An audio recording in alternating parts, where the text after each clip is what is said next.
Shalom Bapak Ibu Saudara-saudari yang dikasihi dan mengasihi Tuhan. Bersyukur di awal bulan ini kita boleh disapa akan kebenaran firman Tuhan. Mari sebelum kita membaca merenungkan firman Tuhan, kita berdoa.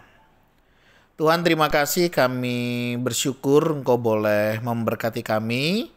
Kami boleh ada sebagaimana kami ada, ini semua karena berkat dan kemurahan-Mu. Sebentar kami akan membaca dan merenungkan firman-Mu. Berfirmanlah dan biarlah kami mengerti apa yang menjadi kehendak-Mu di dalam hidup kami. Kami berdoa di dalam nama Tuhan Yesus Kristus. Haleluya. Amin.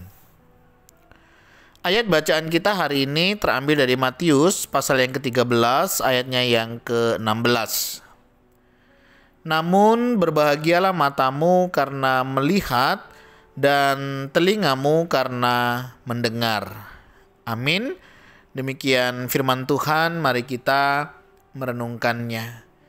Bapak Ibu Saudara yang dikasihi dan mengasihi Tuhan, tema renungan kita hari ini adalah mata yang melihat dan telinga yang mendengar. Ketika kita menjadi orang percaya, Tuhan memberi kita penglihatan dan pendengaran rohani, sehingga kita mulai mampu mengalami kehadiran dan pekerjaannya di sekitar kita. Roh Kudus menolong kita mengembangkan kepekaan rohani ketika kita berjalan bersamanya. Kepekaan rohani adalah sebuah karunia yang harus diterima dan dilatih.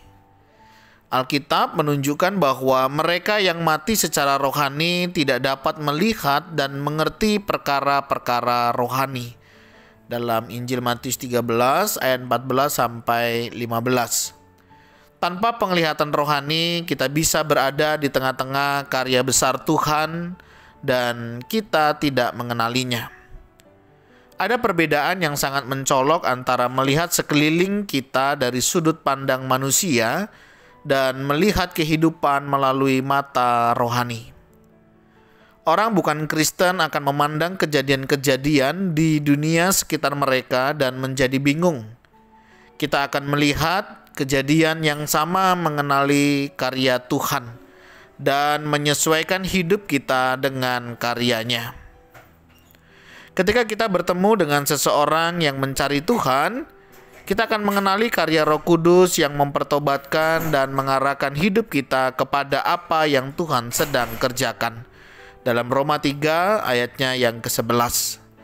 Seseorang tanpa persepsi rohani bertemu dengan orang yang sama, tetapi tidak menangkap makna kekal yang sedang terjadi dalam kehidupan orang itu.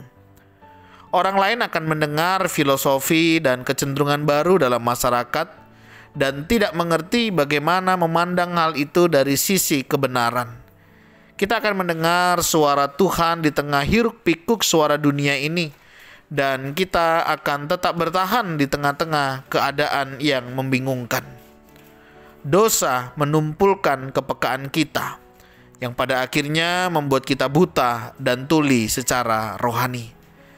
Jangan puas hanya melihat dengan mata kita dan mendengar melalui telinga kita, tetapi tidak menangkap apa yang Tuhan sedang kerjakan.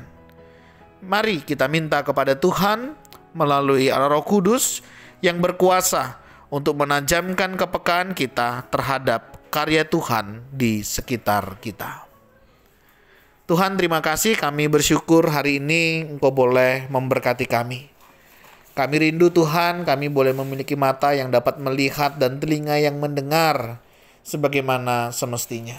Ajar kami peka akan apa yang terjadi di sekitar kami, di lingkungan kami, dan kiranya Tuhan Kau Allah Roh Kudus menolong memampukan kami memahami semuanya. Kami serahkan hidup kami selanjutnya. Tuhan tolong mampukan setiap kami untuk kami lebih dengaran dan peka akan pimpinan-Mu. Kami berdoa di dalam nama Tuhan Yesus Kristus. Haleluya. Amin. Bapak Ibu Saudara, demikianlah renungan kita hari ini. Kiranya Tuhan Yesus memberkati kita sekalian. Shalom.